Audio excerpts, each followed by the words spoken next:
Južné Nórsko nás neprestalo prekvapovať svojou krásou.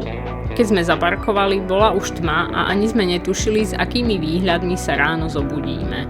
Zobudili sme sa totiž na nádhernom mieste pri rieke Leira, obkolesení hôr horského prechodu Sognefjellet, najvyššie položenej cesty Severnej Európy. A tu, uprostred hôr, sme sa vybrali v podstate na náhodnú túru. Dodávku sme odstavili na parkovisku pri ceste a vydali sa po najbližšom turistickom chodníku.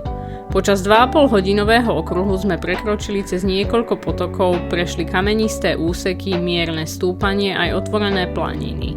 A to sme až doteraz netušili, že ľadovec Jostedalsbreen, ktorý je iba pár kilometrov za našimi chrbtami, je ten najväčší v pevninskej Európe. Počas celej túry sme stretli len hrstku turistov a po celom týždni to bol presne ten typ výletu, pri ktorom si človek prečistí hlavu a na chvíľu spomalí. Viac uvidíte v našom najnovšom videu.